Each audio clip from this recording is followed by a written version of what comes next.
لله نحمده ونستعينه ونستغفره ونعوذ بالله من شرور أنفسنا ومن سيئات أعمالنا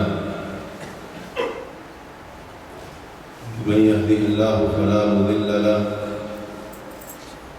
ومن يضلل فلا هادي له وأشهد أن لا إله إلا الله وحده لا شريك له وأشهد أن محمدًا عبده ورسوله من يطع الله ورسوله فقد رشد واهتدى ومن يعص الله ورسوله فقد ضل وغوى أما بعد فإن خير الحديث كتاب الله وخير الهدي هدي محمد صلى الله عليه وسلم وشر الأمور محدثاتها وكل محدثة بدعة وكل بدعة ضلالة وكل ضلالة في النار يا أيها الذين آمنوا اتقوا الله حق تقاته ولا تموتن إلا وأنتم مسلمون يا أيها الناس اتقوا ربكم الذي خلقكم من نفس واحدة وخلق منها زوجها وبث منهما رجالا كثيرا ونساء واتقوا الله الذي تساءلون به والأرحام إن الله كان عليكم رقيبا يا أيها الذين آمنوا اتقوا الله وقولوا قولا سديدا يصلح لكم أعمالكم ويغفر لكم ذنوبكم ومن يطع الله ورسوله فقد فاز فوزا عظيما اللهم صل على محمد وعلى آل محمد كما صليت على إبراهيم وعلى آل إبراهيم إنك حميد مجيد اللهم بارك على محمد وعلى آل محمد كما باركت على إبراهيم وعلى آل إبراهيم إنك حميد مجيد رب اشرح لي صدري ويسر لي أمري واحلل عقدة من لساني يفقهوا قولي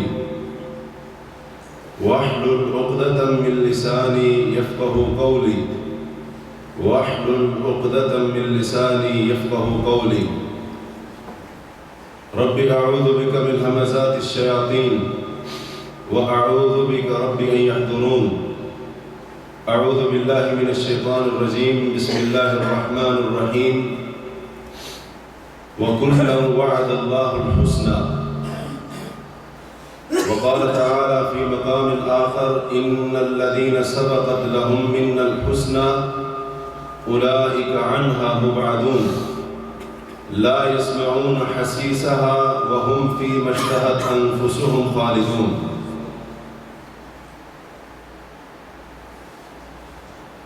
ماہ محرم کے ان ایام میں ہمارے ملکوں میں خاص طور پر لوگ بہت ساری بدعات اور خرافات کو سر انجام دیتے ہیں انہی میں سے ایک بڑی خطرناک قسم کی بدعت ان ایام میں خاص طور پر صحابہ کرام رضی اللہ عنہم پر تبرہ بازی کرنا ہے ان کے بارے میں اعلان برات کرنا ہے اور ان کے بارے میں اس چیز کا اظہار کرنا ہے کہ ہم فلاں فلاں صحابی سے بری ہیں ہمارا ان کے ساتھ کوئی تعلق نہیں ہے تبرہ بازی کے ساتھ ساتھ صحابہ کرام کو گالیاں بھی دی جاتی ہیں اور ان پر لعنت بھی بھیجی جاتی ہے اور اس سے مزید آگے بڑھتے ہوئے صحابہ کرام رضی اللہ عنہم کو فاسق، فاجر منافق اور کافر اور مرتد بھی ثابت کرنے کی بھرپور کوشش کی جاتی ہے۔ موقع کی مناسبت سے ہماری آج کی اس مجلس میں جو گفتگو ہوگی وہ صحابہ کرام رضی اللہ عنہم کے دفاع کے بارے میں ہوگی، کیونکہ ان حالات میں اصحاب رسول صلی اللہ علیہ وسلم کا دفاع کرنا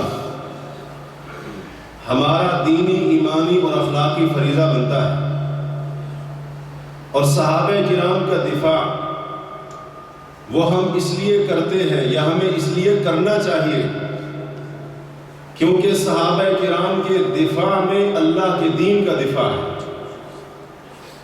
صحابہ کرام کے دفاع میں قرآن کا دفاع ہے، اور صحابہ کرام کے دفاع میں محمد رسول اللہ صلی اللہ علیہ وسلم کا دفاع ہے۔ امام مالک رحمہ اللہ فرماتے ہیں کہ جو شخص صحابہ کرام کے بارے میں زبان درازی کرتا ہے اس کا ارادہ دراصل محمد کریم علیہ السلام ہوتے ہیں، وہ اصل میں نبی علیہ السلام کی شان میں توہین اور گستاخی کر رہا ہے، کیونکہ بندہ اپنے دوستوں اور ساتھیوں سے پہچانا جاتا ہے۔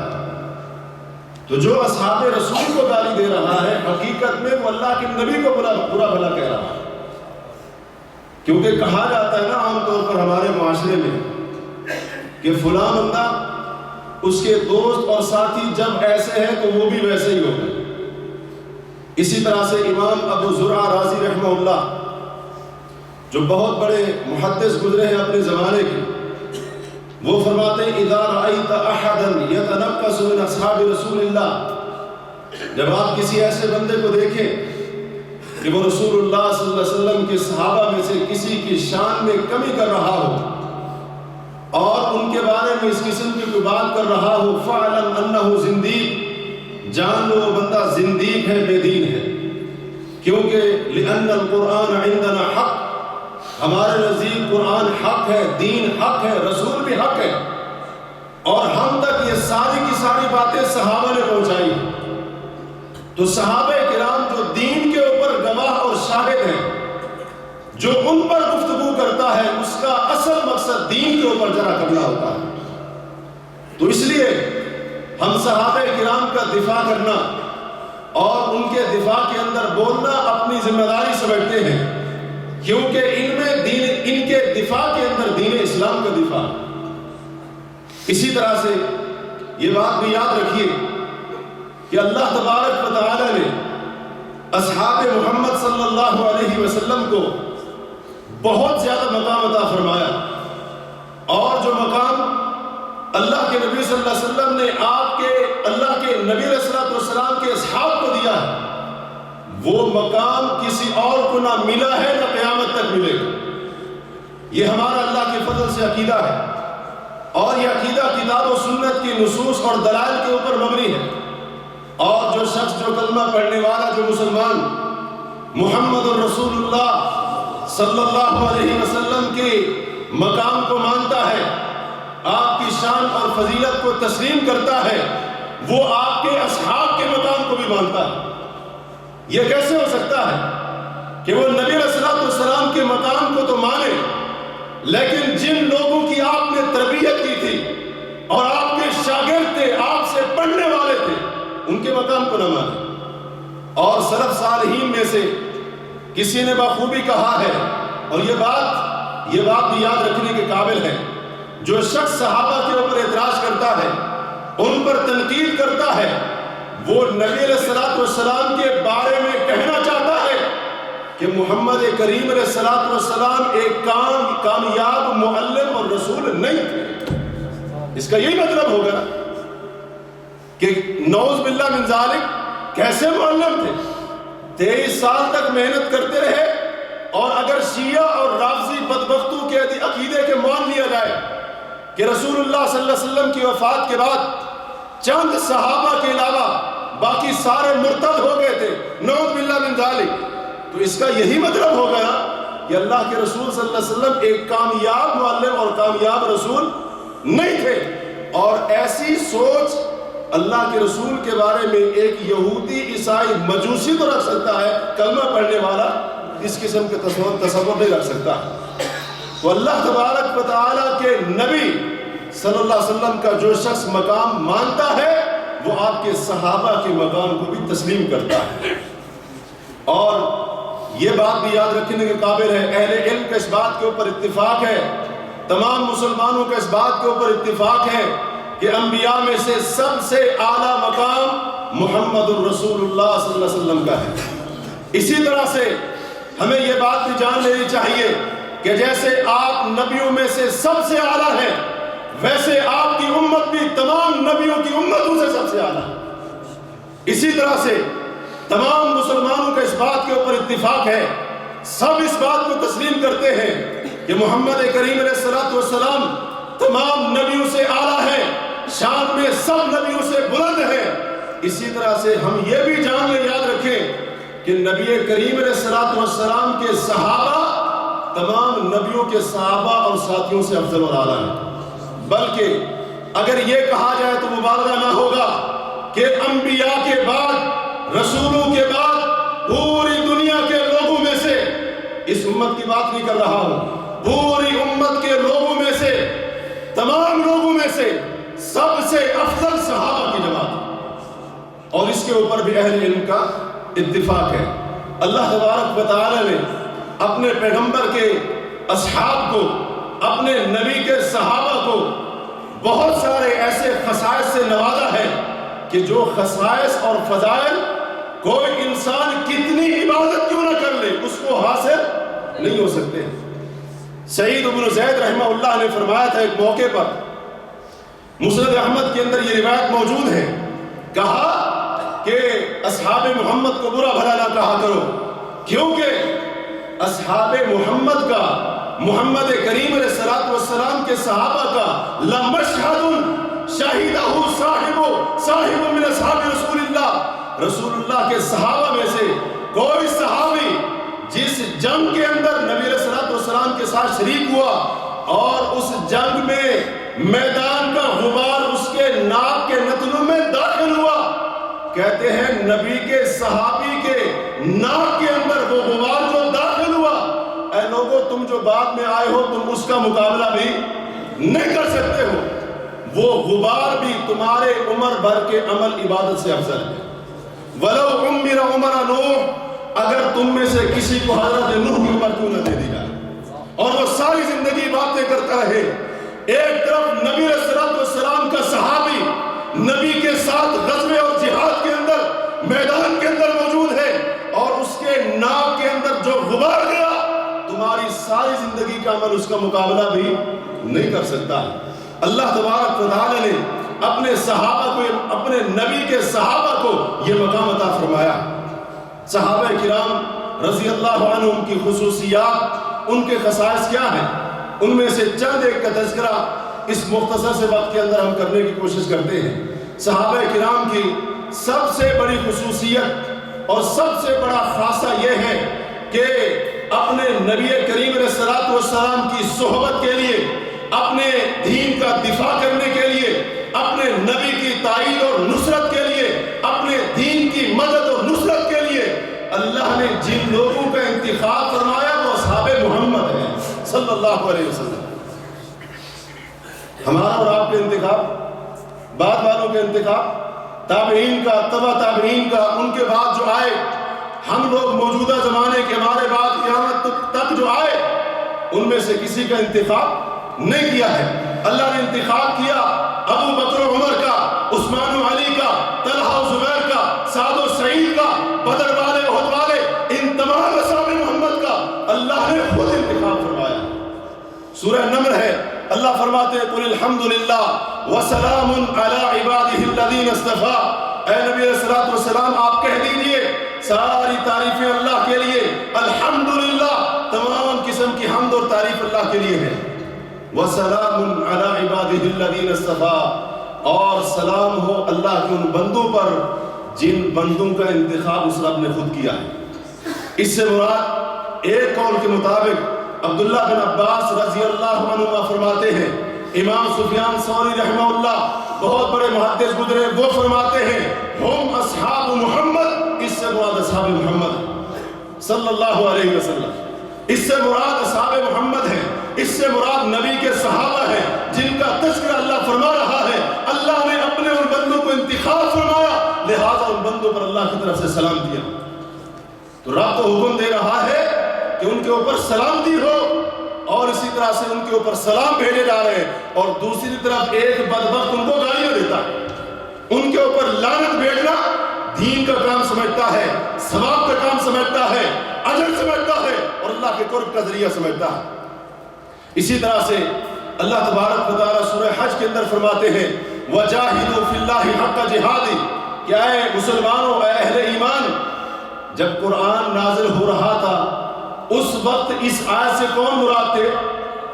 صحابہ کرام، جو قرآن کے نازل ہونے پر بھی گواہ، وہ جو جبریل کے آنے پر بھی گواہ، وہ جو وحی کے آنے پر بھی گواہ، وہ صحابہ کرام۔ اللہ فرماتے ہیں وَجَاهِدُوا فِي اللَّهِ حَقَّ جِهَادِهِ، کہ اے مسلمانوں، اے اہل ایمان، اور اس وقت براہ راست صحابہ کرام کو حکم تھا، فرمایا اللہ کے راستے میں جہاد کرو۔ کیسے؟ جیسے اس کی راہ میں جہاد کرنے کا حق بنتا ہے۔ آگے فرمایا هُوَ اجْتَبَاكُمْ، اللہ نے خود تمہارا انتخاب کیا، اللہ نے خود تمہیں چن لیا ہے، رب کائنات نے خود تمہیں منتخب فرمایا ہے۔ حضرت عبداللہ بن مسعود رضی اللہ عنہ فرماتے ہیں، مسند احمد کے اندر ان کی روایت موقوفاً، ان کا اپنا قول ہے، وہ فرماتے ہیں ان اللہ نظر فی قلوب العباد، اللہ نے پوری دنیا کے لوگوں کے دلوں کو دیکھا، فوجد قلب محمد خیر قلوب العباد، محمد کریم علیہ السلام کے دل کو اللہ نے تمام لوگوں کے دلوں کی نسبت سب سے بہتر پایا۔ فاصطفاہ لنفسی، اللہ نے محمد رسول اللہ کا انتخاب فرمایا، وابتعثہ برسالتی، اور اللہ نے نبوت و رسالت دے کر ان کو لوگوں کی طرف مبعوث کیا۔ پھر اللہ نے دیکھا نبی علیہ السلام کے بعد اللہ نے پوری دنیا کے لوگوں کو دیکھا، ان کے دلوں کو دیکھا۔ فرماتے ہیں پوری دنیا کے لوگوں میں سے صحابہ کے دل، اصحاب محمد کے دلوں کو اللہ نے سب سے بہتر پایا۔ فَجَعَلَهُمْ وُزَرَاءَ نَبِيِّهِ، اللہ نے نبی کے صحابہ کو اپنے نبی کا وزیر بنایا۔ یقاتلون علی دینی، اللہ کے دین کے لیے، اس کی سربلندی کے لیے، اس کے دفاع کے لیے صحابہ کرام لڑے، دین کا دفاع کرے، تحفظ کرے، اللہ نے ان کا انتخاب خود فرمایا۔ حضرت عبداللہ بن عمر رضی اللہ عنہ سے بھی ایک ایسی روایت ملتی ہے، وہ کہتے ہیں قوم اختارہم اللہ لصحبت نبی ونقل دینی، یہ صحابہ کی جماعت وہ جماعت ہے، یہ وہ قوم، یہ وہ عظیم گروہ ہے، یہ وہ لوگ ہیں، اللہ نے ان کا خود انتخاب فرمایا۔ کس لیے؟ لصحبت نبی ہی، اپنے نبی کا ساتھی بننے کے لیے، وہ نقل دین ہی، اپنے دین کو نشر کرنے کے لیے، پھیلانے کے لیے اللہ نے صحابہ کی جماعت کا خود انتخاب فرمایا۔ ایک طرف تو یہ قرآن کی آیتیں ہیں، صحابہ کے اقوال ہیں، اور دوسری طرف جو صحابہ کو گالیاں دے، جو کہے میں ابو بکر سے بری، میں عمر سے بری، میں عثمان سے بری، میں طلحہ و زبیر سے بری، میں فلاں سے بری، تو کیا خیال ہے؟ وہ اللہ کے انتخاب پر اعتراض کر رہا ہے نا، کیونکہ ان کا انتخاب کس نے کیا ہے؟ دنیا کے کسی الیکشن کمیشن نے، کسی انسان نے نہیں کیا ہے، کوئی سفارش نہیں آئی ہے، ان کا انتخاب عرش والے نے خود کیا۔ تو اس انتخاب کے بعد بھی اگر کوئی ان کے بارے میں اس قسم کی سوچ رکھے، اس طرح سے زبان درازیاں کرے، وہ کس کے انتخاب پر اعتراض کر رہا ہے؟ اللہ کے انتخاب پر اعتراض کر رہا ہے۔ وہ گویا کہ کہہ رہا ہے اللہ جن لوگوں کا تو نے انتخاب کیا تھا نا اپنے نبی کا صحابی بننے کے لیے، اللہ تیرا انتخاب درست نہیں تھا۔ اس کا اور کیا مطلب ہوگا؟ نہیں، جو یہ کہہ رہا ہے کہ اصحاب رسول اللہ کی وفات کے بعد سارے مرتد ہو گئے تھے، وہ اللہ کے انتخاب پر تنقید کر رہا، اور ان بدبختوں کے شیعہ اور رافضی کے دین کے اندر ان کے عقیدے میں بات شامل ہے کہ اللہ کو غلطی لگ جاتی ہے۔ ان کی کتابوں کے اندر لکھا ہے کہ اللہ بھول بھی جاتا ہے، پہلے کی باتوں کا اللہ کو علم نہیں ہوتا ہے، بعد میں علم ہو جاتا ہے۔ اسی طرح سے صحابہ کرام رضی اللہ عنہم کی دوسری خصوصیت جو اللہ نے ان کو عطا فرمائی ہے اور جو قیامت تک کسی اور کے حصے میں آنے والی نہیں ہے، وہ یہ ہے کہ صحابہ کرام ایمان اور عمل میں سبقت لے گئے، ایمان اور عمل میں سبقت لے گئے۔ اللہ پر ایمان میں بھی کیا کوئی اس امت میں سے ایسا ہے کہ جس کے بارے میں کہا جائے کہ نبی علیہ الصلوۃ والسلام نے جب نبوت کا اعلان کیا تو وہ سب سے پہلے اللہ پر ایمان لائے؟ کوئی بھی نہیں۔ وہ کون ہے؟ صحابہ کرام رضی اللہ عنہم ایمان میں بھی سبقت کر گئے اور عمل میں بھی سبقت کر گئے۔ اللہ نے جو بھی احکام تعلیمات اپنی کتاب کے اندر دی، سب سے پہلے اس پر عمل کس نے کیا؟ صحابہ کرام نے کیا۔ یہ ایسی فضیلت اور خصوصیت ہے جو قیامت تک کسی کو حاصل نہیں ہو سکتی۔ یہ اعزاز بھی صحابہ کے حصے میں آتا ہے۔ یہ وہ عظیم ہستیاں ہیں اور اس کے اوپر خود قرآن گواہ ہے۔ اللہ فرماتے ہیں سورہ توبہ کی آیت نمبر 100 کے اندر والسابقون الاولون من المہاجرین والانصار والذین اتبعوہم بإحسان رضی اللہ عنہم ورضوا عنہ۔ فرمایا وہ مہاجر اور انصاری جو سب سے پہلے سبقت لے گئے، سب سے پہلے سبقت لے گئے۔ والسابقون الاولون، وہ مہاجر اور انصاری صحابہ جو سبقت لے گئے ایمان میں بھی، عمل کے اندر بھی، ہجرت میں بھی، جہاد کے اندر بھی۔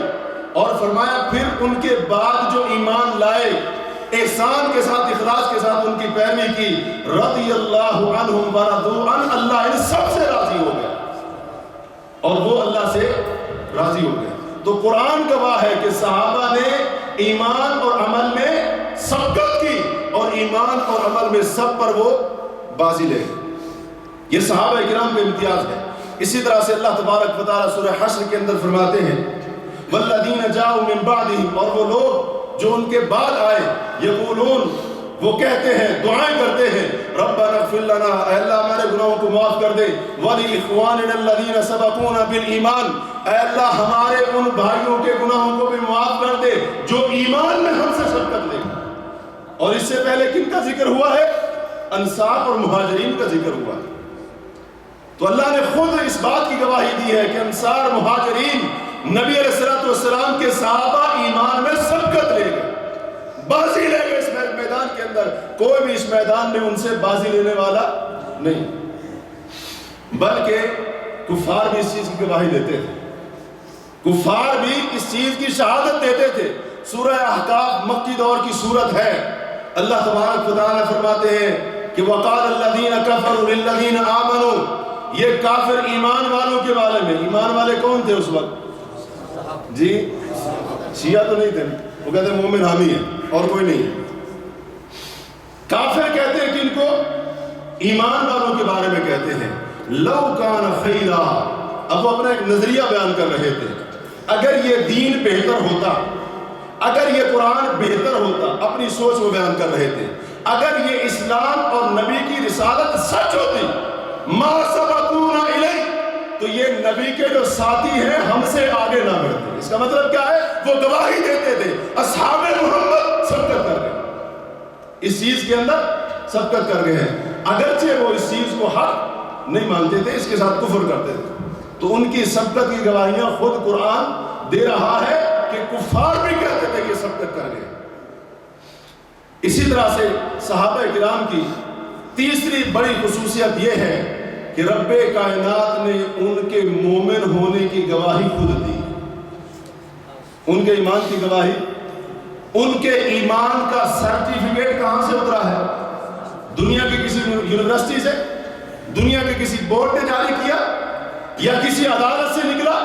نہیں، یہ عرش والے نے ان کے ایمان کی حقانیت کا سرٹیفکیٹ اپنی کتاب کے اندر نازل فرمایا ہے، اور یہ آیتیں، قرآن کی آیتیں قیامت تک پڑھی جاتی رہیں، جو ان کے ایمان کی حقانیت کی دلیل ہے۔ اللہ نے خود ان کو سچا مومن کہا ہے، پکا مومن کہا ہے۔ سورہ انفال کی ابتدائی آیات اللہ فرماتے ہیں انما المؤمنون الذین اذا ذکر اللہ وجلت قلوبہم، صرف اور صرف مومن تو وہ ہوتے ہیں الذین اذا ذکر اللہ، کہ جب اللہ کا ذکر ہو، وجلت قلوبہم، ان کے دل رب کے خوف سے بھر جاتے ہیں، وَإِذَا تُلِيَتْ عَلَيْهِمْ آیَاتُ، اور جب اللہ کی آیتیں ان پر پڑھی جاتی ہیں، قرآن کی آیتیں سن کر ان کے ایمان میں اضافہ ہو جاتا ہے۔ وعلی ربہم یتوکلون، اور وہ اپنے رب ہی پر بھروسہ کرتے ہیں، الذین یقیمون الصلاۃ، وہ جو نماز کو قائم کرتے ہیں، ومما رزقناہم ینفقون، جو ہم نے ان کو دیا اس میں سے خرچ کرتے ہیں۔ آگے اولئک هم المؤمنون حقا، اللہ فرماتے ہیں یہ حقیقی مومن ہیں، یہ سچے مومن ہیں، یہ پکے مومن ہیں۔ اللہ نے ان کے ایمان کی گواہیاں خود دی ہیں۔ یہی سورۃ انفال کی آخری آیات، اللہ فرماتے ہیں والذین آمنوا وہاجروا وجاہدوا فی سبیل اللہ وآووا ونصروا، وہ لوگ جو ایمان لائے، ہجرت کی، اللہ کے راستے میں جہاد کیا اور مہاجرین کو پناہ دی اور نبی علیہ الصلوۃ والسلام کی دین کی مدد کی، مہاجرین کی مدد کی، فرمایا اولئک هم المؤمنون حقا، یہ سچے اور پکے مومن ہیں۔ اللہ نے ان کے ایمان کی گواہیاں خود دی ہیں۔ آج پوری دنیا کے مسلمان، کوئی ان میں سے ایسا نہیں ہے جو اس بات کا دعویٰ کرے کہ میں ایمان والا ہوں اور میرے ایمان کی گواہی اللہ نے خود دی۔ کوئی اس چیز کا دعویٰ کر سکتا ہے؟ میں اور آپ بھی مومن ہیں، میں اور آپ بھی اسلام کا دعویٰ کرتے ہیں، میں اور آپ بھی اپنے آپ کو مسلمان کہتے ہیں، ہم ایک دوسرے کو مسلمان سمجھتے ہیں۔ ہمیں کیسے پتا چلا کہ فلاں مسلمان ہے؟ اس کے باپ دادا مسلمان تھے، مسلمان کے گھر میں پیدا ہوا، مسلمانوں والے عمل کرتا ہے، مسلمانوں والا کلمہ پڑھتا ہے، ان چیزوں کو دیکھ کر پہچانتے ہیں کہ یہ مسلمان ہے۔ صحابہ کرام کے ایمان کے بارے میں اللہ نے کیسے بتایا؟ اپنی کتاب کے اندر بتایا۔ ان کے ایمان کی گواہی اللہ نے کتاب کے اندر نازل فرمائی۔ اور اس سے ذرا آگے بڑھیے، اللہ سورہ مجادلہ کے اندر فرماتے ہیں اولئک کتب فی قلوبہم الایمان، یہ نبی کے صحابہ تو وہ عظیم لوگ ہیں جن کے دلوں پر اللہ نے ایمان کو لکھ دیا ہے، اور جس چیز کو اللہ لکھ دے اسے کوئی مٹا، جی کوئی مٹا، اسے کوئی مٹا نہیں سکتا ہے۔ اللہ کا قرآن گواہ ہے کہ اللہ نے اصحاب محمد کے دلوں پر ایمان کو لکھ دیا۔ کیا اللہ کو پتہ نہیں تھا کہ نبی علیہ الصلوۃ والسلام کی وفات کے بعد صحابہ کے آپس میں اختلاف بھی ہوں گے اور اس طرح کے مسائل ہوں گے؟ پتہ تھا نا، ساری چیزوں کا علم تھا نا اللہ تبارک و تعالیٰ کو۔ اس کے باوجود بھی اللہ نے فرمایا اللہ نے ان کے دلوں پر ایمان کو لکھ دیا ہے۔ اللہ نے ابو بکر کے دل پر ایمان لکھ دیا، اللہ نے عمر فاروق، حضرت عثمان، حضرت علی اور دیگر تمام صحابہ کرام ان کے دلوں پر ایمان کو لکھ دیا۔ اور ہمارا ایمان ہے جس چیز کو اللہ لکھ دے اسے کو مٹانے کی طاقت نہیں رکھتا ہے۔ اللہ تبارک و تعالیٰ ایک اور مقام پر فرماتے ہیں وَلَكِنَّ اللَّهَ حَبَّبَ إِلَيْكُمُ الْإِيمَانَ وَزَيَّنَهُ فِي قُلُوبِكُمْ، اے محمد کریم کے صحابہ، اللہ نے ایمان کی محبت تمہارے دلوں کے اندر ڈال دی۔ وَزَيَّنَهُ فِي قُلُوبِكُمْ، اور اللہ نے ایمان تمہارے دلوں میں سجا دیا۔ اس کا کیا مطلب ہے؟ اس سے بہتر کوئی اور دل نہیں تھے جہاں پہ ایمان کی امانت کو اللہ سجا دیا، اس سے بہتر کوئی سینے اور دل نہیں تھے۔ اور آج بدبخت کہتے ہیں ابو بکر کافر، عمر کافر، عثمان کافر، اور ان ظالموں کی تو نماز ہی تب تک نہیں ہوتی ہے جب تک ابو بکر عمر پر لعنت نہیں کہتے۔ اللہ فرماتے ہیں اللہ نے تمہارے دلوں میں نہ صرف ایمان کی محبت کو ڈالا، اللہ نے ایمان کو تمہارے دلوں میں مزین کر دیا، کیونکہ ایمان سجتا تھا ابو بکر کے سینے میں، ایمان سجتا تھا۔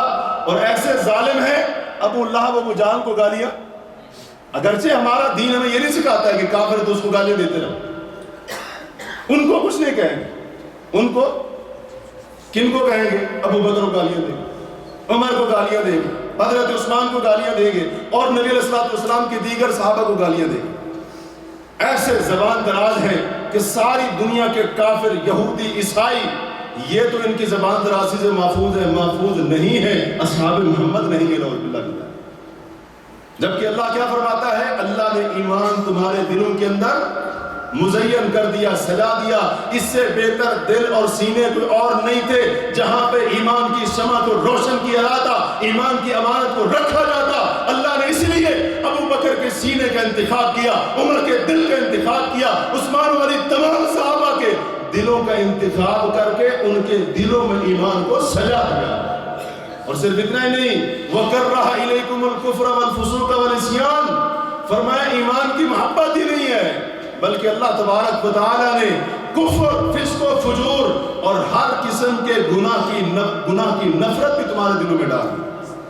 اولئک هم الراشدون، پھر ایک اور سرٹیفکیٹ ملتا ہے، اولئک هم الراشدون، یہ اصحاب محمد ہی راہ حق کے اوپر ہے، یہ بھلائی کے اوپر ہے، یہ راشدون ہیں، یہ ہدایت یافتہ ہیں، یہ فلاح پانے والے اور کامیاب ہونے والے۔ تو اللہ نے ان کے ایمان کی گواہیاں خود دی۔ چوتھی خصوصیت صحابہ کرام کی یہ ہے کہ بعد میں آنے والوں کے لیے، صحابہ کرام کے بعد میں آنے والوں کے لیے اللہ تبارک و تعالیٰ نے صحابہ کے ایمان کو معیار اور پیمانہ بنا دیا، اور ان کے منہج کو بھی معیار اور پیمانہ بنا دیا۔ کیا مطلب؟ صحابہ کرام کے بعد جو بھی آئیں گے ان سے یہ مطالبہ کیا گیا ہے کہ تمہارا ایمان بھی کن جیسا ہونا چاہیے؟ صحابہ جیسا ہونا چاہیے، اور جس راستے پر تم چل رہے ہو وہ راستہ بھی، وہ سبیل بھی، وہ منہج بھی کیسا ہونا چاہیے؟ صحابہ کا منہج ہونا چاہیے۔ اللہ تبارک و تعالیٰ فرماتے ہیں فَإِنْ آمَنُوا بِمِثْلِ مَا آمَنْتُمْ بِهِ فَقَدْ اهْتَدَوْا، اے محمد کریم کے صحابہ، تمہارے بعد آنے والے لوگ اگر تمہارے جیسا ایمان لائے تب ہدایت پائیں۔ تو اللہ نے صحابہ کے ایمان کو ہی معیار بنا دیا ہے۔ جس کا ایمان، جس کا عقیدہ صحابہ کے ایمان عقیدے جیسا، اس کا ایمان عقیدہ کامیاب ہے، وہ ہدایت کے اوپر ہے۔ اور جو بھی بعد میں آئے گا اس کے ایمان عقیدے کو اس پیمانے میں، اس میزان میں، اس ترازو میں تولا جائے گا۔ اگر اس کے معیار پر پورا اترا، اللہ کے وہ ایمان عقیدہ منظور اور قبول ہے، اور اگر پورا نہ اترا تو اللہ کے وہ ایمان عقیدہ قبول نہیں۔ اسی طرح سے جب منافقین کو کہا گیا، سورہ بقرہ کی ابتدائی آیات ہے، منافقین کو جب کہا جاتا وَإِذَا قِيلَ لَهُمْ آمِنُوا كَمَا آمَنَ النَّاسِ، جب ان سے کہا جاتا ہے ایمان لاؤ ویسے جیسے لوگ ایمان لائے، لوگوں سے مراد کون ہے؟ صحابہ کرام ہیں، ویسے ایمان لاؤ جیسے لوگ ایمان لاتے ہیں۔ تو وہ کہتے تھے ہم ان بے وقوفوں کی طرح نعوذ باللہ ایمان لائیں۔ اللہ نے فرمایا حقیقت میں یہ خود بے وقوف ہے، ان کو پتہ ہی نہیں ہے اس چیز کا۔ تو کیا مطالبہ کیا گیا؟ ایمان ویسے لاؤ جیسے اصحاب رسول لائے ہیں صلی اللہ علیہ وسلم، کیونکہ اللہ کے ہاں صحابہ کا ایمان اور عقیدہ معیار ہے۔ اسی طرح سے صحابہ کا منہج بھی معیار ہے۔ آج پوری دنیا کے اندر جتنے بھی مسلمانوں کے درمیان گروہ موجود ہیں، چاہے وہ اپنے آپ کو جو بھی نام دیتے ہوں، سب یہی نام لیتے ہیں کہ ہم کتاب و سنت کو مانتے ہیں، ہم کتاب و سنت کو مانتے ہیں۔ آپ جس کے پاس بھی جائیں گے وہ دلیل دے گا، اپنے عقیدے کے دلیل قرآن میں سے دے گا، اپنے عقیدے کو صحیح بخاری ثابت کرے گا۔ لیکن صحابہ کرام کا منہج، ہاں یہاں سے راستے جدا ہوتے ہیں، یہاں سے راستے جدا ہوتے ہیں، صرف کتاب و سنت اس کو نہیں، بلکہ کیسے کتاب و سنت کو ویسے سمجھنا ہے جیسے صحابہ نے سمجھا، دین پر ویسے عمل کرنا ہے جیسے صحابہ کا منہج تھا، پھر جا کر کامیاب ہوں گے۔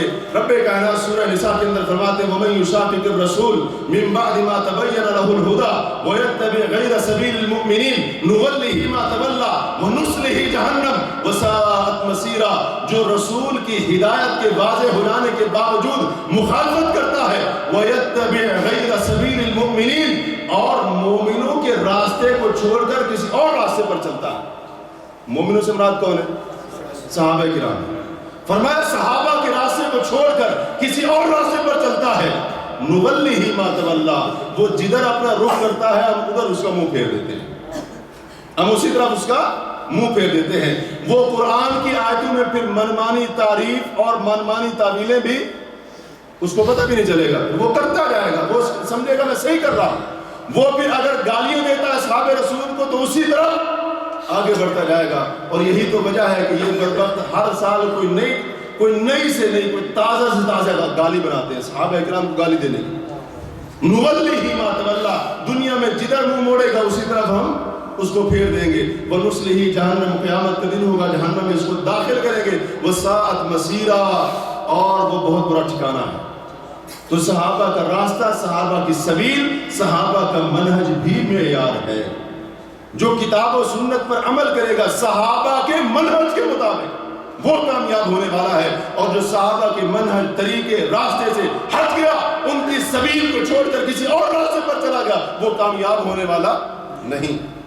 اور بڑی مشہور حدیث ہے، آپ نے متعدد بار سنی ہے کہ نبی علیہ السلام نے فرمایا، ابو داؤد میں، ترمذی میں، مستدرک حاکم میں صحیح سند سے یہ روایت موجود ہے، اللہ کے رسول صلی اللہ علیہ وسلم نے فرمایا کہ یہودیوں کے 71 فرقے ہوئے تھے، عیسائی 72 فرقوں میں تقسیم ہوئے، اور فرمایا میری امت 73 میں تقسیم ہوگی، کلہم فی النار، سارے کے سارے جہنم میں ہوں گے، الا ملۃ واحدہ، سوائے ایک گروہ اور ایک جماعت کے۔ پوچھا کہ اللہ کے رسول من ہم یا رسول اللہ، اللہ کے رسول صلی اللہ علیہ وسلم وہ کون ہوں گے؟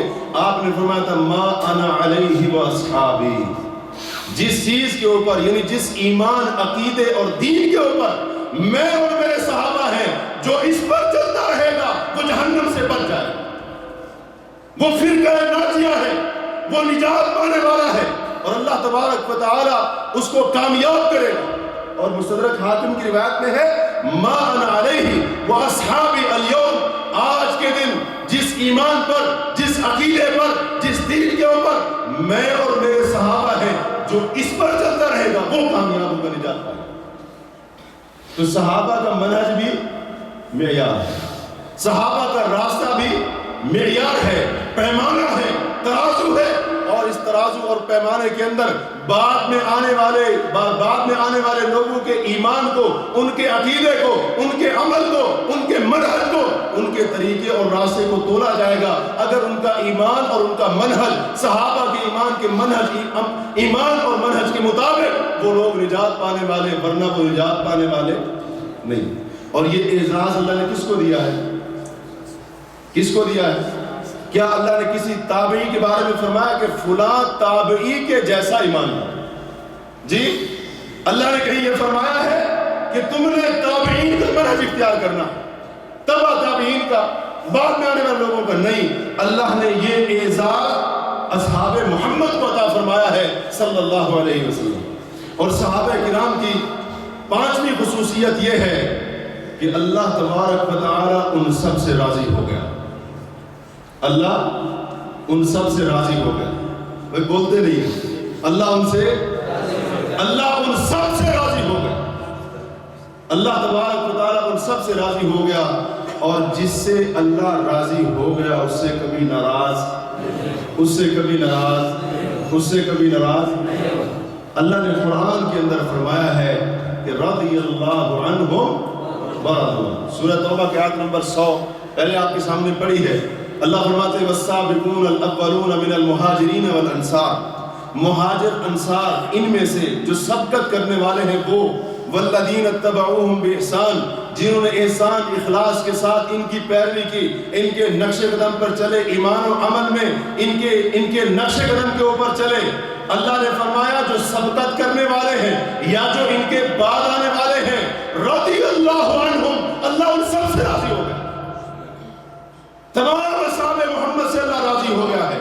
ورضوا عنہ، اور فرمایا محمد کے صحابہ بھی اللہ سے راضی ہیں۔ سورہ بینہ آخری پارے کی سورت ہے، آپ اکثر اس کو سنتے یا پڑھتے رہتے ہوں گے نمازوں کے اندر۔ اللہ نے آخر میں کیا فرمایا؟ رضی اللہ عنہم ورضوا عنہ ذالک لمن خشی ربہ، اللہ ان سے راضی، وہ اللہ سے راضی۔ یہ اعزاز اس کو ملتا ہے جو اپنے رب سے ڈر جاتا ہے۔ انصاف سے بتائیے گا، اصحاب محمد سے پڑھ کر کون رب سے ڈرنے والا ہو؟ کوئی ہے تو لا کے دکھائے۔ اللہ فرماتے ہیں یہ اعزاز اپنے رب سے ڈرنے والوں کو ملتا ہے، اور اصحاب محمد سب سے زیادہ اپنے رب سے ڈرنے والے تھے۔ مطلب کیا ہوا؟ اللہ ان سب سے راضی، اور وہ بھی اللہ سے راضی ہو۔ اسی طرح سے اللہ تعالیٰ فرماتے ہیں سورہ فتح کے اندر لَقَدْ رَضِيَ اللَّهُ عَنِ الْمُؤْمِنِينَ إِذْ يُبَايِعُونَكَ تَحْتَ الشَّجَرَةِ، اے اللہ کے نبی صلی اللہ علیہ وسلم، وہ اہل ایمان جو حدیبیہ کے میدان میں، حدیبیہ کے مقام پر ایک درخت کے نیچے بیٹھ کر آپ کے ہاتھ پر بیعت کر رہے تھے، اللہ ان سب سے راضی ہو گیا، اللہ ان سب سے راضی ہو گیا۔ اور آگے کیا فرمایا؟ فَعَلِمَ مَا فِي قُلُوبِهِمْ، جو ان صحابہ کے دلوں میں تھا اللہ کو سب معلوم ہے، اللہ کو سب پتا ہے۔ اور یہ بدبخت ان کو گالیاں دیتے ہیں، اور اسی طرح سے ان کو کافر ٹھہراتے ہیں، بلکہ جہنم تک بھی پہنچا کر آتے ہیں، نعوذ باللہ من ذالک۔ واللہ ان سے راضی ہو گیا ہے۔ عجیب بے وقوفی ہے جس سے اللہ راضی ہو جائے، اور محمد کریم علیہ السلام بھی راضی تھے نا اپنے سب صحابہ پر، اپنے تمام صحابہ کے اوپر۔ اللہ کے نبی صلی اللہ علیہ وسلم اس دنیا سے جانے سے پہلے سب صحابہ پر راضی تھے۔ صحابہ پر اللہ بھی راضی، اللہ کا رسول بھی راضی۔ عجیب حماقت ہے، عجیب بے وقوفی ہے بندہ کہ میں نہیں راضی ہوتا ہوں۔ یہ اپنی آخرت کو برباد کرنے والی بات ہے، اپنی آخرت کو تباہ کرنے والی بات ہے، اور کچھ بھی نہیں۔ صحابہ کرام کی ایک اور خصوصیت یہ بھی ہے کہ تمام کے تمام صحابہ جنتی، تمام کے تمام صحابہ جنتی۔ الحمدللہ ہمارا یہ عقیدہ ہے، اور یہ عقیدہ ایسے ویسے نہیں ہے، بلکہ اس کے اوپر قرآن دلیل ہے، اس کے اوپر نبی علیہ السلام کے فرامین دلیل ہے۔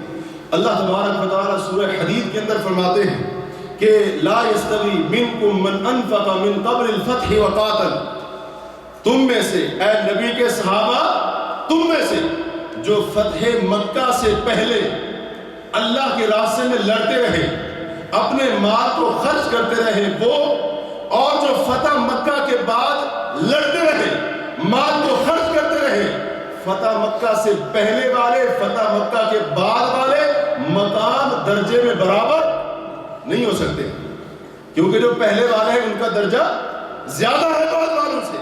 لیکن آگے کیا فرمایا؟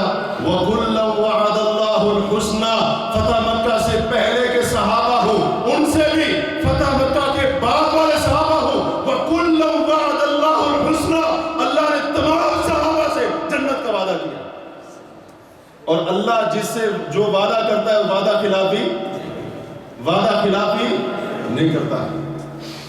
تمام صحابہ سے امام ابن حزم رحمہ اللہ نے اور دیگر علماء نے اسی آیت کو سامنے رکھ کر یہ کہا ہے کہ تمام صحابہ کرام بلا استثناء بلا تفریق، تمام صحابہ کرام قطعی طور پر جنتی ہیں، سارے صحابہ جنتی۔ اسی طرح سے اللہ تعالیٰ نے ایک اور جگہ پر سورہ نساء کے اندر فرمایا کہ جو لوگ اللہ کے راستے میں جہاد کرنے والے ہیں وہ، اور جو جہاد کرنے والے نہیں ہیں، اپنے گھر میں بیٹھے علاقے میں بیٹھے ہیں، یہ دونوں برابر نہیں ہو سکتے۔ اللہ نے جہاد کرنے والوں کو، بیٹھنے والوں کے اوپر فضیلت دی، اللہ نے ان کو مقام دیا ہے، درجہ دیا ہے، لیکن آگے کیا فرمایا؟ وَكُلًّا وَعَدَ اللَّهُ الْحُسْنَى، اللہ نے تمام کے ساتھ جنت کا وعدہ کیا۔ اللہ کے وعدے ہیں ان کے ساتھ۔ اللہ تبارک و تعالیٰ نے اپنے نبی کے صحابہ کے ساتھ جنت کے وعدے کیے ہیں، اور قیامت کے دن اللہ تبارک و تعالیٰ اپنا یہ وعدہ نبھائے گا، اور اپنی رحمت کے ساتھ تمام اصحاب محمد کو جنت میں داخل کرے گا۔ حضرت علی بھی جنت میں، حضرت معاویہ بھی، جی بولتے نہیں ہیں کچھ شک ہے بھائی جی، حضرت علی بھی جنتی اور حضرت معاویہ بھی۔ وَكُلًّا وَعَدَ اللَّهُ الْحُسْنَى، اللہ نے سب کے ساتھ جنت کا وعدہ کیا۔ ہم کون ہوتے ہیں؟ اللہ جس کے ساتھ جنت کا وعدہ کر رہا ہے، ہم کون ہوتے ہیں اس کو جنت سے نکالنے والے؟ جی ہمارے اختیار میں ہے کہ جس کو چاہیں جنت کا سرٹیفکیٹ دے دیں، جس کو چاہیں کہیں یہ جنت میں نہیں جائے گا، یہ جہنم میں جائے گا، نعوذ باللہ من ذالک۔ اللہ نے ان سے جنت کے وعدے کیے ہیں، اور اس لیے ہمارا ایمان ہے کہ سارے کے سارے صحابہ قطعی طور پر جنتی ہیں۔ تمام صحابہ انشاءاللہ وہ جنت میں ہیں اللہ کی رحمت کے ساتھ۔ اور صرف اتنا ہی نہیں، بلکہ انبیاء اور رسولوں کے بعد جو سب سے اعلیٰ مقام ملے گا اصحاب محمد کو ملے گا، نبی کے صحابہ کو ملے گا، کیونکہ جنت میں کون جائیں گے؟ ایمان والے جائیں گے۔ اور ایمان لانے میں، ایمان کے معاملے میں صحابہ جیسا کوئی پوری دنیا کے اندر باقی نبیوں کے امتیوں کو بھی ساتھ ملا لے، پوری دنیا کے لوگوں میں سے جیسا ایمان صحابہ کا تھا ویسا کسی اور کا نہیں تھا۔ تو جب ان کا ایمان سب سے اعلیٰ تھا تو جنت میں بھی سب سے انشاءاللہ اعلیٰ ان کو درجہ ملنے والا ہے۔ صحیح بخاری اور صحیح مسلم کی روایت ہے، حضرت ابو سعید خدری کہتے ہیں نبی علیہ السلام نے فرمایا کہ کہ جنت کے اندر جنتیوں کے درجات میں فرق ہوگا، کچھ نچلے درجے میں، کچھ اوپر والے درجے میں۔ اب یہ جو نیچے درجے والا ہے، کم درجے والا ہے، وہ اپنے سے اوپر والے درجے کو ایسے دیکھے گا جیسے تم زمین پر کھڑے ہو کر دور آسمان میں کسی ستارے کا نظارہ اور مشاہدہ کرتے ہو۔ تو صحابہ نے کہا اے اللہ کے نبی صلی اللہ علیہ وسلم، تلک منازل الانبیاء، یہ تو انبیاء کا مقام ہوگا۔ صحابہ کا عقیدہ سنیں، صحابہ کا عقیدہ تھا کہ جنت میں سب سے اعلیٰ مقام کن کو ملے گا؟ انبیاء کو ملے گا، اور انبیاء میں سے بھی سب سے اعلیٰ مقام محمد رسول اللہ کو ملے گا۔ یہ اللہ کے فضل سے ہمارا بھی عقیدہ ہے۔ آج لوگ ہمارے اوپر الزام لگاتے ہیں یہ تو نبی کے مقام کو ہی نہیں مانتے، یہ کہتے ہیں نبی تو بشر تھے، یہ تو عام لوگوں کی طرح نبی کو مانتے، کہتے ہیں کہ نبی کے مقام کو نہیں مانتے۔ ہمارا عقیدہ سنیے، ہمارا عقیدہ بالکل وہی جو صحابہ کا عقیدہ۔ صحابہ کہتے ہیں اللہ کے رسول صلی اللہ علیہ وسلم، جنت کے اندر اتنا اعلیٰ اور بلند مقام تو صرف نبیوں کو ملے گا، لا یبلغھا غیرہم، وہ مقام کسی اور کو نہیں ملے گا، اس مقام پر کوئی اور نہیں پہنچے گا۔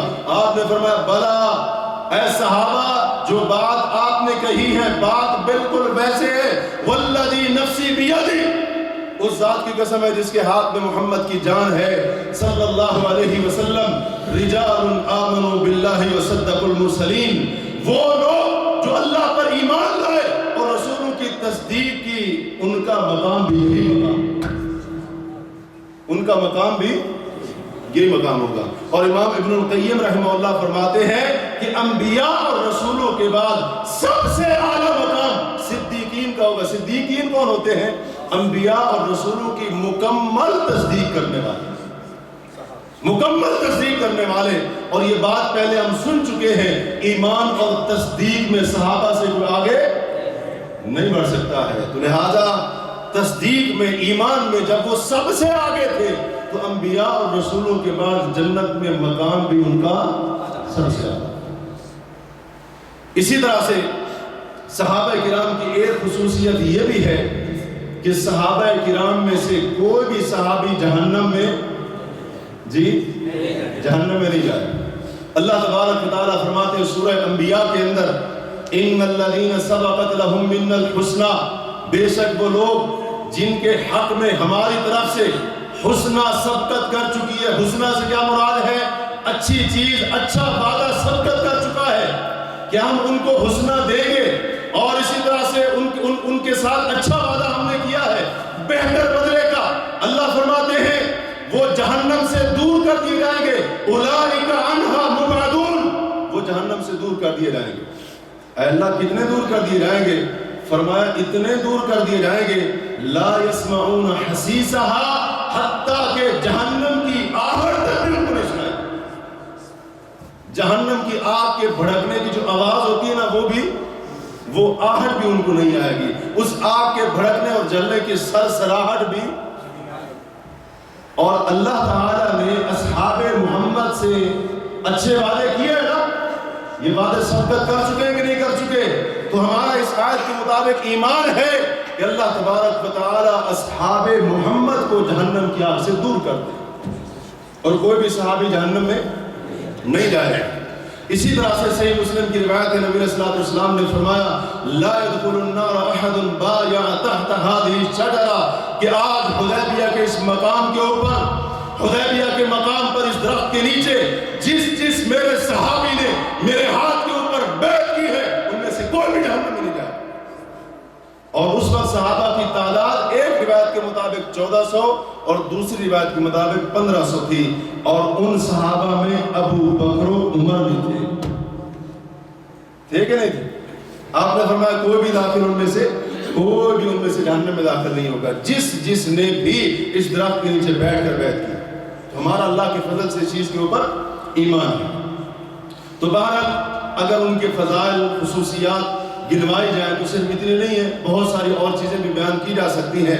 تو بات کو مختصر کرتے ہوئے، گفتگو کو سمیٹتے ہوئے، آخر میں ہم اس بات کی طرف آتے ہیں کہ یہ جو فضائل ہیں، صحابہ کرام یہ جو مناقب ہیں، ان کا مقام، صحابہ کی شان بیان کرنے کا مقصد کیا ہے؟ ایک مقصد تو یہ ہے تاکہ اگر کسی کے ذہن کے اندر کوئی بھی ایسی چیز موجود ہو تو اپنے ذہن کو صاف کر دے، ہو نہ ہو حضرت معاویہ رضی اللہ عنہ کے اوپر آ کر بہت سارے لوگوں کے چہرے بگڑ جاتے ہیں، اور کئی تو ایسے ہوتے ہیں جو ان کو صحابی ماننے کو بھی تیار ان کو صحابی ماننے کو بھی تیار نہیں ہوتے.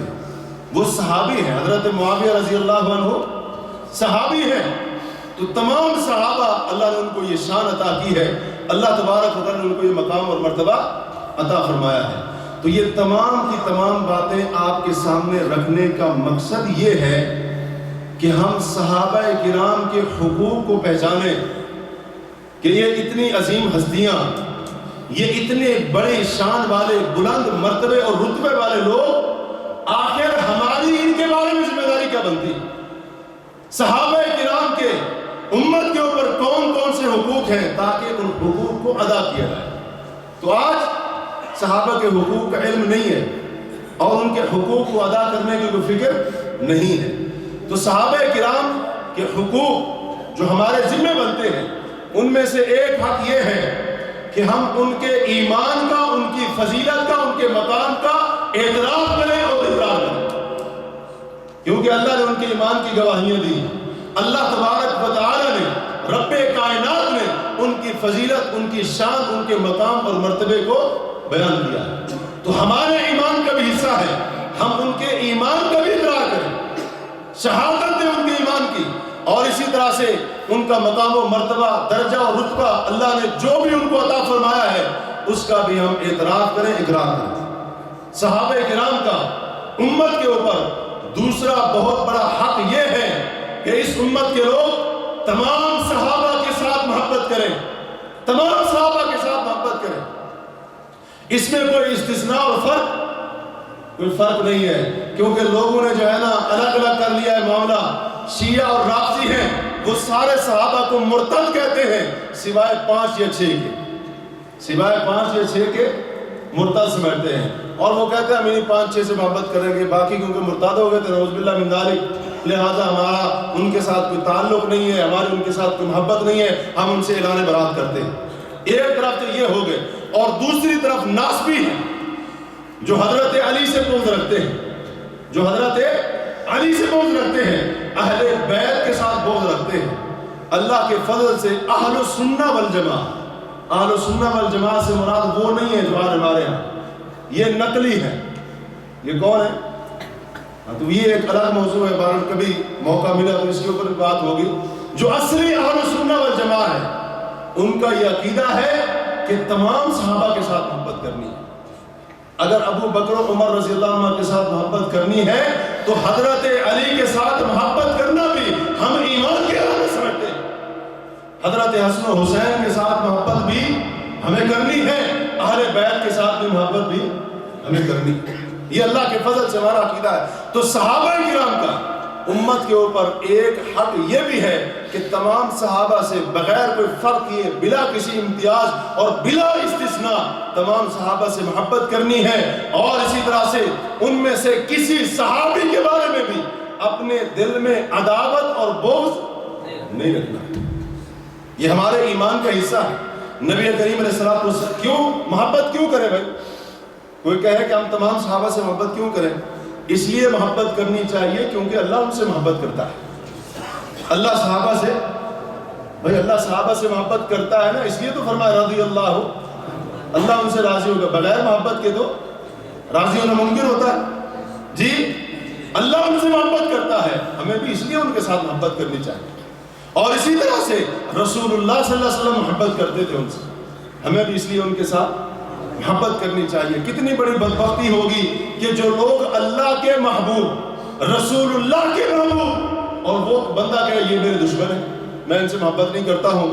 نبی علیہ الصلوۃ والسلام کا فرمان ہے، صحیح بخاری اور صحیح مسلم کی روایت ہے، آپ فرماتے ہیں آیت الایمان حب الانصار، انصار کے ساتھ محبت کرنا یہ بندے کے ایمان کی دلیل اور نشانی. اور یہ بات طے ہے کہ جو مہاجرین ہیں وہ انصار سے زیادہ مقام رکھتے ہیں. مہاجرین میں کون آتے ہیں؟ ابو بکر بھی آتے ہیں، عمر بھی آتے ہیں، عثمان بھی آتے ہیں، علی، اور اسی طرح سے سعد و سعید، تمام یہ جو ہجرت کرنے والے صحابہ ہیں یہ تمام مہاجرین ہیں. تو آپ فرماتے ہیں انصار سے محبت کرنا ایمان کی نشانی ہے. کیا مطلب؟ جو انصاری صحابہ سے محبت کرتا ہے مطلب یہ ہے وہ ایمان والا ہے. اور فرمایا وآیت النفاق بغض الانصار، انصار صحابہ سے بغض رکھنا یہ منافقت کی نشانی ہے. یہ کس کی نشانی ہے؟ ایمان کی نشانی نہیں، یہ منافقت کی نشانی ہے. اللہ کے رسول صلی اللہ علیہ وسلم کا فرمان ہے. اسی طرح سے نبی علیہ السلام کا فرمان ہے سنن ابن ماجہ کے اندر. آپ فرماتے ہیں من احب الانصار احبہ اللہ، جو انصاریوں سے محبت کرتا ہے اللہ بھی اس سے محبت کرے. ومن ابغض الانصار ابغضہ اللہ، جو انصار صحابہ سے بغض رکھتا ہے اللہ تبارک و تعالی اس سے نفرت کرے، اللہ اسے اپنی محبت سے دور کرے. یہ سنن ابن ماجہ کی روایت ہے. تو اس لیے ہمیں تمام صحابہ کرام کے ساتھ محبت کرنی ہے. نبی کریم علیہ السلام کا فرمان ہے کہ حب علی آیت الایمان، کہ علی کی محبت ایمان کی دلیل. یہ بھی اللہ کے رسول کا فرمان ہے. تو اس لیے الحمدللہ جو اہل سنہ والجماعہ ہیں وہ تمام صحابہ سے محبت کرتے ہیں، حضرت علی سے بھی محبت کرتے ہیں اور حضرت حسن و حسین سے بھی محبت کرتے ہیں اللہ کے فضل سے. اسی طرح سے کہ صحابہ کرام کا ہمارے اوپر یہ بہت بڑا حق ہے کہ ہم ان کے ساتھ محبت کریں اور ان کے ساتھ بغض اور عداوت نہ رکھیں. اور جو ان کے ساتھ بغض رکھتا ہے، جو ان کے ساتھ عداوت رکھتا ہے، اللہ تعالیٰ فرماتے ہیں حدیث قدسی ہے صحیح بخاری میں ہے، اللہ تعالیٰ نے فرمایا من عادى لي وليا فقد آذنته بالحرب، جو میرے کسی ولی سے عداوت اور دشمنی رکھتا ہے اللہ فرماتے ہیں میرا اس کے ساتھ اعلان جنگ ہے. میں آپ سے پوچھتا ہوں ابو بکر سے بڑا بھی کوئی ولی ہوگا؟ عمر سے بڑا بھی کوئی ولی ہوگا؟ حضرت عثمان و علی سے بھی کوئی بڑا ولی ہوگا؟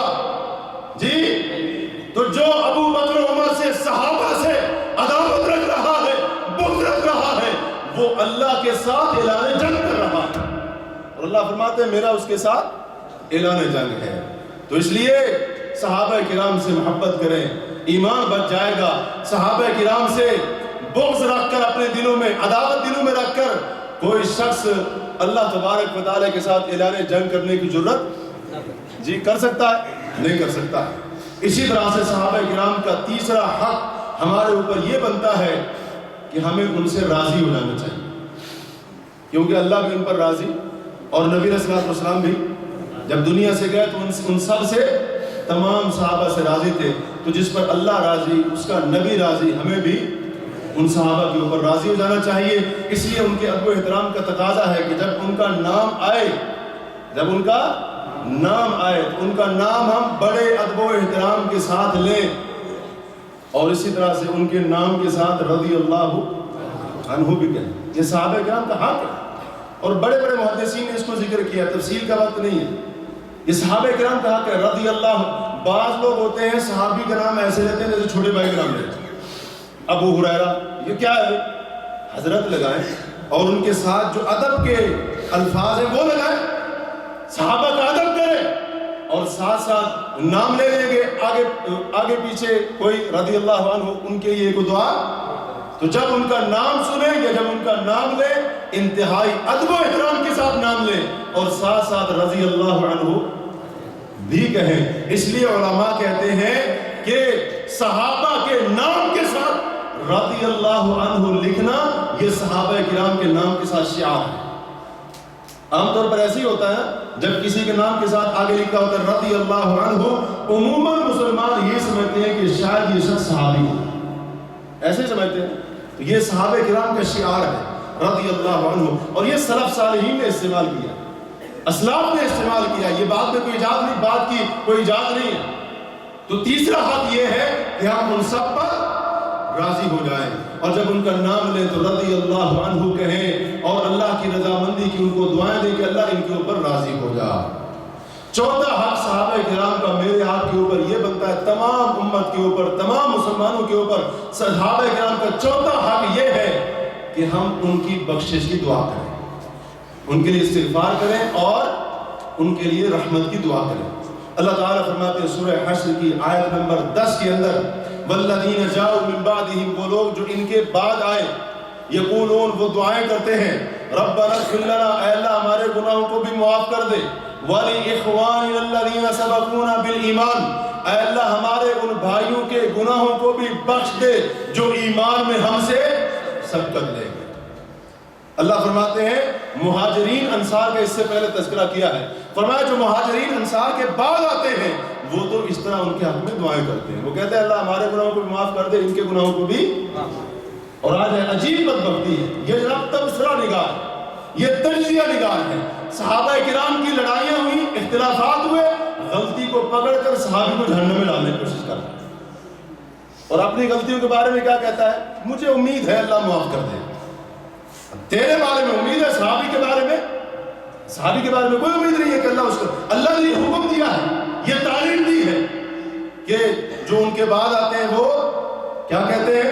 اللہ ہمیں بھی معاف کر دے، صحابہ جو ہم سے ایمان میں سبقت لے کر ان کے گناہوں کو بھی معاف فرما دے۔ بلکہ اللہ تبارک و تعالیٰ نے تو اپنے نبی کو بھی اپنے اصحاب کے حق میں استغفار کرنے کو حکم دیا۔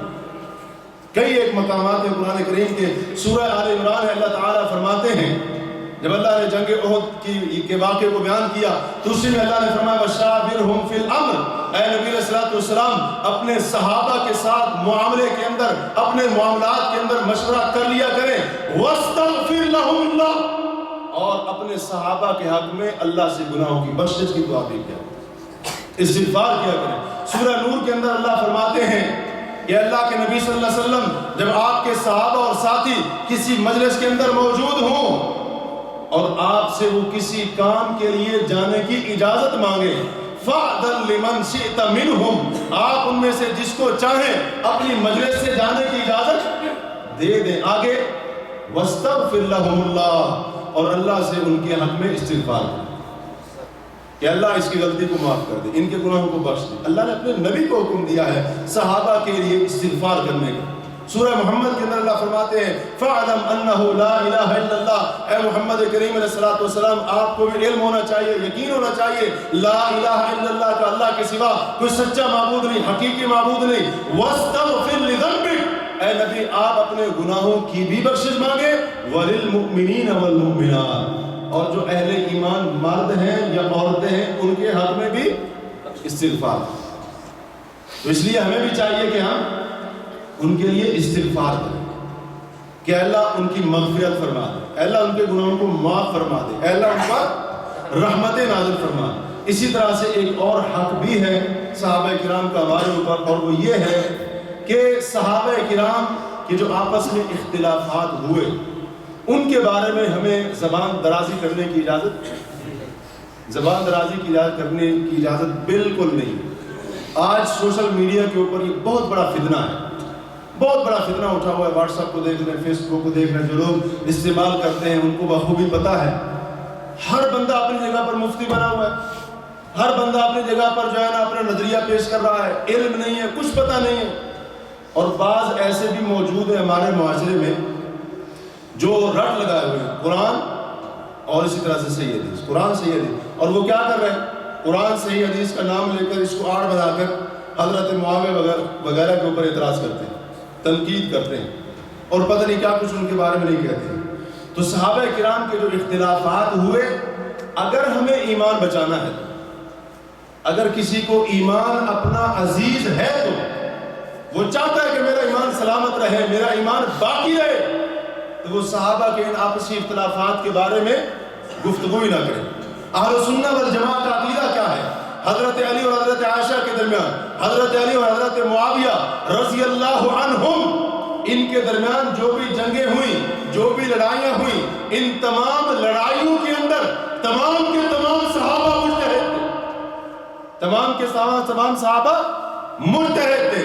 اور اس کے بارے میں ہمارا ایمان یہ ہونا چاہیے کہ جو حق پر تھا اس کے لیے 2 اجر ہیں، اور جس سے اگر غلطی بھی ہوئی ہے وہ صحابہ مجتہد تھے، ان کی نیت خالص تھی۔ اور آج لوگ کہتے ہیں حضرت معاویہ تو حضرت علی سے جو ہے نا وہ خلافت چھیننا چاہتے تھے، رضی اللہ عنہ، دنیا دار ثابت کرنے کی پوری کوشش کی جاتی ہے حضرت معاویہ رضی اللہ عنہ۔ ان کا جو آپسی اختلاف تھا وہ کسی ایسی بات کے اوپر نہیں تھا، اجتہادی اختلاف تھا، اجتہادی غلطی تھی۔ حضرت علی کہتے تھے کہ پہلے میری خلافت وہ مستحکم ہو جائے، اس کے بعد حضرت عثمان کے قاتلین سے بدلہ لیں گے جنہوں نے ان کو شہید کیا، حضرت معاویہ، حضرت عائشہ، حضرت طلحہ، حضرت زبیر، ان صحابہ کرام پہ موقف تھا نہیں، پہلے قاتلین عثمان ان کو جو ہے نا قتل کیا جائے جنہوں نے ان کو شہید کیا، بعد میں آپ کی خلافت وہ اس کے لیے ہم سب کچھ کریں گے۔ یہ اختلاف، یہ کفر اسلام کا اختلاف، کفر اسلام کا اختلاف نہیں تھا، کیونکہ صحابہ نے، جو صحابہ ان جنگوں میں شریک بھی ہوئے، انہوں نے ایک دوسرے پر کفر کے فتوے، منافقت کے فتوے بھی، تو ہم کون ہوتے ہیں جب انہوں نے آپس میں ایک دوسرے کے بارے میں کچھ نہیں کہا، تو ہم کون ہوتے ہیں اس معاملے کے اندر داخل ہونے والے؟ حسن بصری رحمہ اللہ سے پوچھا گیا، انہوں نے بخوبی کہا کہ صحابہ کرام کے ساتھ یہ معاملات پیش آئے اور وہ ان کے بارے میں بخوبی جانتے، ہمیں ان کا پتہ، ہمیں ان کا علم نہیں، لہٰذا ان کے بارے میں اپنی زبان کو خاموش رکھنا چاہیے۔ نبی کریم علیہ الصلوۃ والسلام کا فرمان ہے طبرانی کے اندر، وَإِذَا ذُكِرَ أَصْحَابِي فَأَمْسِكُوا، آپ فرماتے ہیں کہ لوگوں جب میرے صحابہ کا تذکرہ ہو فَأَمْسِكُوا، اپنی زبان کو لگام دینا، اپنی زبانوں کو خاموش رکھنا۔ نبی کے صحابہ کے اوپر زبان درازی کرنے کی اجازت خود اللہ کے نبی نے دی نہیں۔ اسی طرح سے ایک اور حق یہ بھی ہے صحابہ کرام کا، آخری بات کر کے بات کو ختم کرتا ہوں، کہ صحابہ کرام میں سے کسی ایک کو گالی دینا یا ان پر لعنت بھیجنا، اس کی حرمت کا عقیدہ مجھے اور آپ کو رکھنا چاہیے۔ یہ بھی صحابہ کرام کا ہمارے اوپر حق بنتا ہے۔ اللہ کے نبی صلی اللہ علیہ وسلم نے اپنے صحابہ کو گالی دینے سے منع فرمایا ہے۔ طبرانی کی روایت، اللہ کے رسول نے فرمایا، من سب اصحابی فعلیہ لعنت اللہ والملائکۃ والناس اجمعین، جس نے میرے نبی کے، میرے صحابہ کو گالی دی، اس پر اللہ کی لعنت ہو، فرشتوں کی لعنت ہو اور دنیا کے تمام لوگوں کی لعنت ہو۔ تو ان کو گالی دینا بھی حرام ہے، اور اسی طرح سے ان کو جو ہے نا ان پر لعنت بھیجنا، یہ تو اس سے خطرناک معاملہ ہے۔ تو یہ چند حقوق تھے صحابہ کرام کے جو مسلمانوں کو ادا کرنے چاہیے، ان کو سمجھنا چاہیے، ہمیشہ ذہن میں رکھنا چاہیے، تاکہ انسان جہاں پر ان کے فضائل و مناقب کو پہچانے تو ان کے حقوق کو بھی ادا کرنے کی پوری کوشش کرے۔ اسی طرح سے صحابہ کرام کا دفاع کرنا بھی جیسے بھی ممکن ہو، وہ بھی صحابہ کرام کے حقوق میں شامل ہے۔ اللہ تبارک و تعالیٰ سے ہم دعا کرتے ہیں کہ اللہ تبارک و تعالیٰ ہمیں صحابہ کرام رضی اللہ عنہم کے مقام کو صحیح معنوں میں سمجھنے کی توفیق عطا فرمائے۔ اللہ تبارک و تعالیٰ اصحاب محمد صلی اللہ علیہ وسلم کی محبت ہمارے دلوں کے اندر پیدا فرما دے، اور اگر کسی کے دل کے اندر کوئی ایسی ویسی چیز ہے صحابہ کے بارے میں، تو اللہ سے ہم دعا کرتے ہیں کہ اللہ تبارک و تعالیٰ اس کے سینے کو، اس کے دل کو اس چیز سے پاک اور صاف کر دے۔ اللہ سے ہم دعا کرتے ہیں کہ اللہ جب تک زندہ رکھنا، ایمان کے اوپر زندہ رکھنا، اسلام پر ثابت قدم رکھنا، اور جب موت دینا حالت ایمان میں عقیدہ توحید کے اوپر موت دینا۔ سبحانک اللہم و بحمدک، اشہد ان لا الہ الا انت، استغفرک و اتوب الیک۔